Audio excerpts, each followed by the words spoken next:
Hello students, good morning everyone. तो last time हम कर रहे थे तीन टाइप फ्रिक्शन के बारे में, ठीक है। कि उनकी डायरेक्शन कैसी होती है, ठीक है। तीन टाइप के फ्रिक्शन। तो आज हम उनके मैग्नीट्यूड के बारे में बात करेंगे।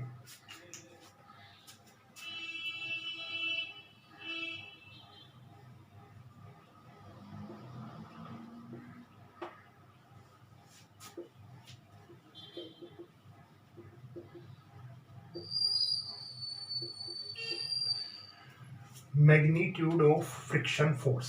तो कल हमने पहला फोर्स किया था फ्रिक्शन फोर्स, वो था स्टैटिक फ्रिक्शन। इसी पे हम बढ़ते हैं आज। देखो, स्टैटिक फ्रिक्शन, पहली बात तो स्टैटिक फ्रिक्शन में क्या क्या चीजें हमने देखी थी जो नहीं होती। पहली बात तो no relative slipping, no relative slipping between surfaces in contact।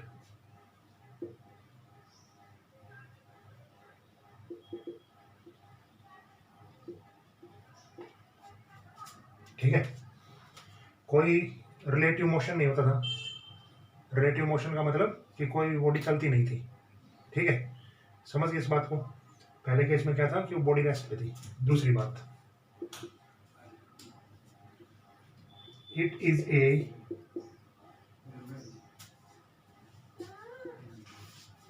Self adjusting force.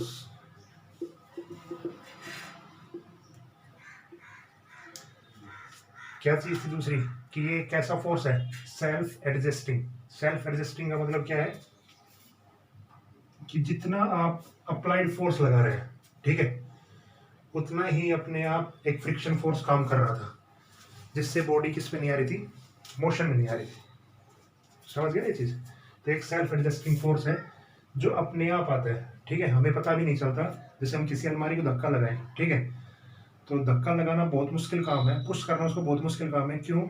क्योंकि एक फ्रिक्शन फोर्स वहां पे काम करता है, और वो फ्रिक्शन फोर्स कैसा फोर्स है, सेल्फ एडजस्टिंग। कब तक है? जब तक वो बॉडी मूव नहीं करती तब तक, ठीक है। तीसरी चीज, it does not depend upon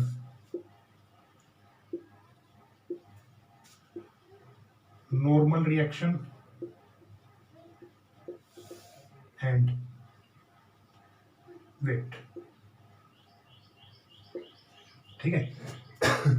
अगली चीज क्या है, ना तो ये नॉर्मल रिएक्शन पे डिपेंड करती है और ना ही किस पे डिपेंड करती है, ये वेट पे, ठीक है। तो ये किस पे डिपेंड करती है, ये सिर्फ और सिर्फ डिपेंड करती है, जो फ्रिक्शनल स्टैटिक फ्रिक्शनल फोर्स होता है वो डिपेंड करता है, एफ एस से नाम दे रहा हूं इसको मैं, वो डिपेंड करता है केवल और केवल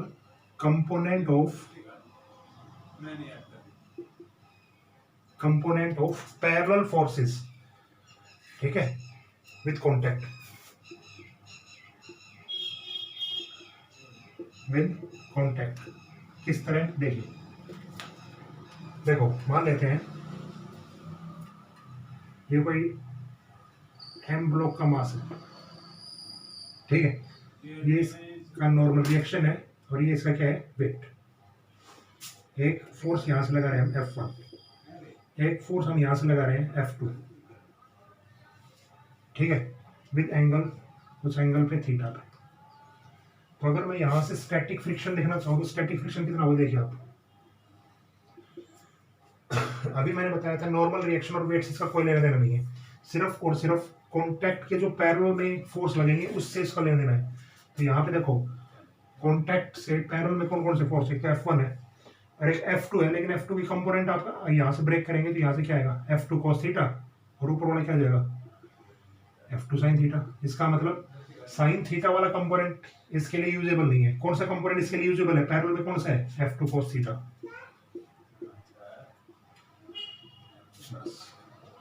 समझ गए होगा अच्छी तरह से, ठीक है। तो स्टैटिक फ्रिक्शन में कोई स्लिपिंग नहीं होती है, it is self adjusting force, it does not depend upon normal reaction and weight, और निकालने के तरीका ये है, ठीक है। क्लियर ये चीजें। अगले फोर्स पे बढ़ते हैं, ये आसान था, ठीक है ना। अब जो चलने वाला काम है वो यहाँ पे ये चलेगा, लिमिटिंग वाला। ठीक है, इस चैप्टर के अंदर लिमिटिंग का पूरा काम है। अगला जो काम है अपना है limiting friction, magnitude of limiting friction. पहले में भी मैग्नीट्यूड रहेगा क्योंकि हम मैग्नीट्यूड देख रहे हैं। ठीक है, देखो कुछ एक बुक में इसको ये भी कह देते हैं लॉ ऑफ लिमिटिंग फ्रिक्शन। ठीक है, वो चीज यही है। ठीक है, सुनते रहिए। पहली चीज क्या है इसमें? ठीक है, it depend upon normal reaction. पहली बात तो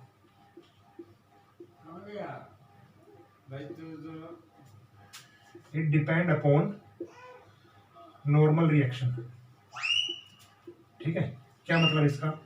इसका मतलब केवल ये है कि ये नॉर्मल रिएक्शन में डिपेंड करता है। कैसे? जैसे एक तो आपने इस ब्लॉक को पुश किया, ये इसका नॉर्मल रिएक्शन है। ठीक है, एफ फोर्स है, ये इसका फ्रिक्शनल फोर्स है, स्मॉल एफ। ठीक है, तो जब आप इसको पुश करेंगे आगे की तरफ, ठीक है, अगर ये हैवी है तो इजीली पुश नहीं होगा, और अगर ये लाइटर है तो हम इसको आराम से पुश कर सकते हैं। तो इसका मतलब जो फ्रिक्शन डिपेंड कर रहा है, फ्रिक्शन, ठीक है, किस पे डिपेंड कर रहा है? वो इस ब्लॉक के वेट पे डिपेंड कर रहा है। किस पे डिपेंड कर रहा है? इस ब्लॉक के वेट पे। इसका मतलब इस ब्लॉक का वेट किसने सपोर्ट किया हुआ है? नॉर्मल रिएक्शन में। ठीक है, तो हम यहाँ से ये पढ़ते हैं कि, ठीक है ना, ये समझ आ गया ना? जैसे भाई एक अलमारी है, ठीक है, और एक उतने ही साइज का एक खाली डब्बा है।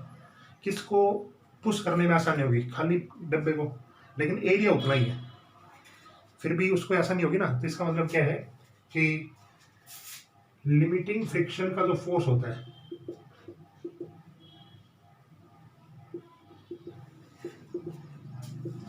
वो क्या काम करता है? Is directly proportional to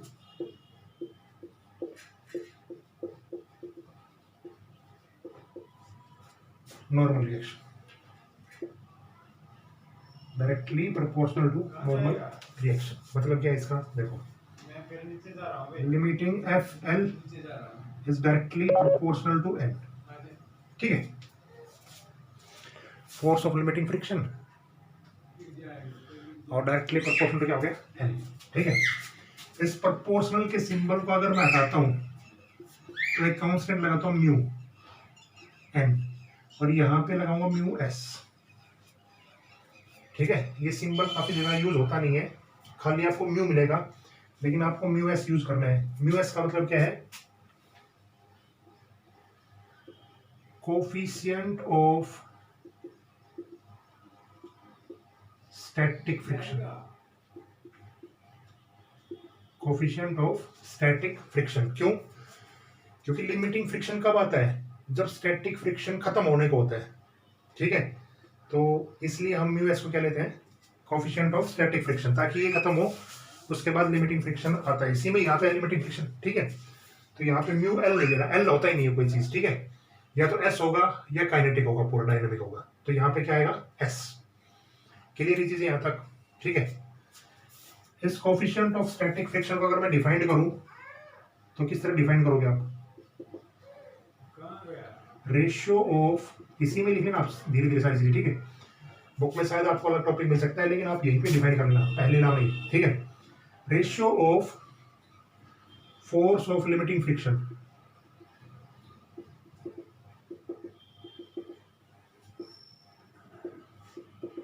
to normal reaction. ठीक है, unit, no unit, it is dimensionless. क्यों? देखो, फोर्स की यूनिट भी क्या होती है? न्यूटन। और नॉर्मल रिएक्शन भी एक तरह का फोर्स है, उसकी यूनिट भी क्या होती है? न्यूटन। न्यूटन से न्यूटन क्या हो जाए? कैंसिल। इसका मतलब इसकी कोई यूनिट नहीं आएगी। जनरली इसकी जो वैल्यू होती है म्यू एस की, वो लेस देन होती है 1 से। क्या होती है? लेस देन 1 से। लेकिन कुछ एक केसों में ये 1 से ऊपर भी होती है। ठीक है, लेकिन जो जर्नली हम लेंगे वो किस में होगी? लेस देन 1 में। जैसे कॉपर का अगर केस लेते हैं, कॉपर का, कॉपर टू कॉपर, तो इसमें ये वैल्यू लगभग 1.6 होती है। ठीक है, गिलास टू गिलास लेंगे या आइस टू आइस लेंगे उसमें 1 से कम होती है। तो जनरली जो हम लेंगे वो क्या लेंगे, लेस देन 1। क्लियर, ये पहला पॉइंट क्लियर हो गया। यही पॉइंट सबसे मेन है, यही चलना है आगे। ठीक है, क्लियर ये चीज। दूसरा point,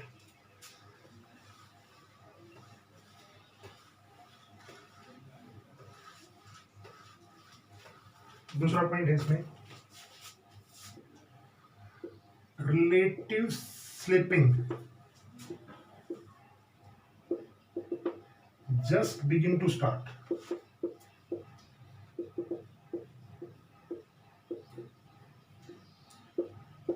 Between the surface in contact. यही बात थी, पढ़ा भी था हमने। ये एक ऐसा फोर्स है लिमिटिंग फ्रिक्शन कि स्टैटिक फ्रिक्शन से जस्ट थोड़ा सा ऊपर होता ही क्या हो जाएगा, लिमिटिंग फ्रिक्शन आ जाएगा और बॉडी किस में आ जाएगी, काइनेटिक फ्रिक्शन में चलने के लिए तैयार हो जाएगी। ठीक है, तो ये तो हम पढ़ भी चुके थे। तीसरा point, it does not depend upon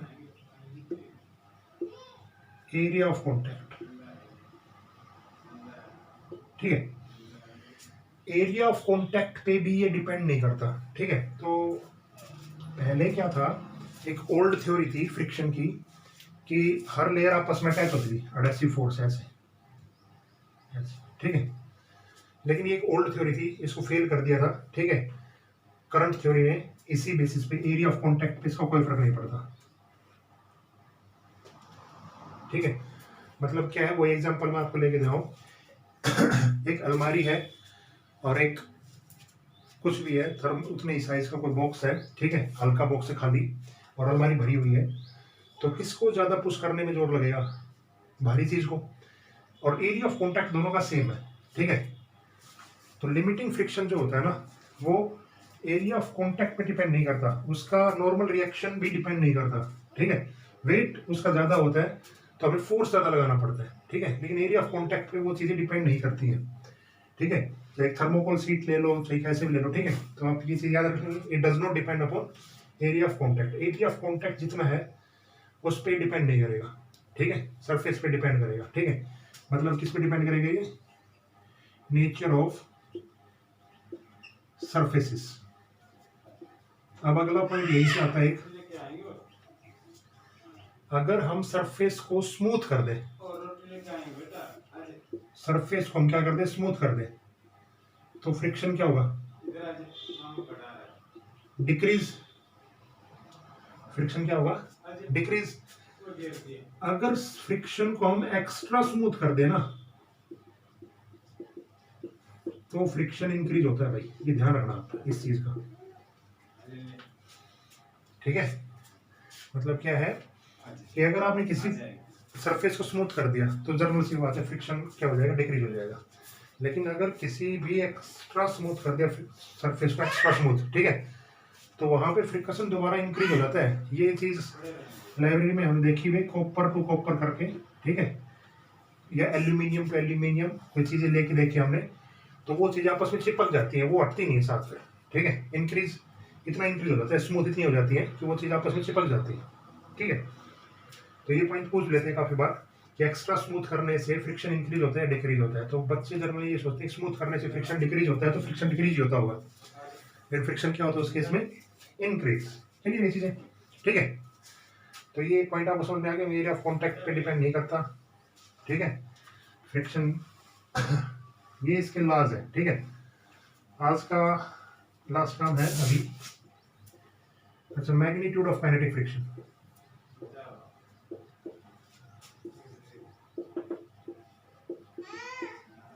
देखो ये भी आसानी है, ये तो सेम टू सेम उसी तरह है। इसमें क्या होगा, रिलेटिव स्लीपिंग, मतलब बॉडी चलने लग जाएगी कंटिन्यू। ठीक है, दूसरी बात, इसका जो फोर्स होगा वो किसके बराबर होगा, म्यू के एन के बराबर। यहाँ पे लिमिटिंग नहीं आएगा, क्या आएगा, काइनेटिक आएगा बस। ठीक है, बस ये दो चीज याद रखो, इसका इतना यूज नहीं है। ठीक है, कंटिन्यू मोशन का, फिर फोर्स खत्म हो जाएगा ना। हाँ, फिर फोर्स खत्म हो जाएगा ना, ठीक है। इसलिए मैग्नीट्यूड ऑफ काइनेटिक फ्रिक्शन। अब एक क्वेश्चन लेते हैं हम लास्ट आज के लिए।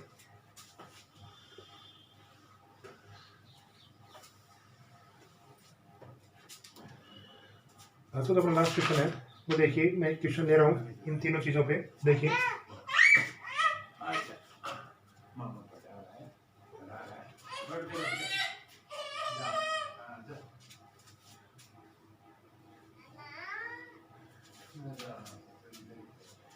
देखिए एक ब्लॉक पे फोर्स इस तरह लग रहा है, ठीक है। एक ब्लॉक पे फोर्स कुछ इस तरह लग रहा है और एक ब्लॉक पे फोर्स कुछ इस तरह लग रहा है, ठीक है। एक अच्छा एग्जांपल है, समझने की कोशिश कीजिए आप। इसका मास है 10 kg, इसका मास भी 10 kg और इसका मास भी 10 kg, ठीक है। इसमें आप देखिए कि find the minimum value of force required so that the block just start sliding. Question ये है, find the minimum force required so that the block just sliding। तीनों केस में हमें ये देखना है कि कैसी, अच्छा इसके अंदर जो सरफेस दे रखी है वो रफ दे रखी है, ठीक है।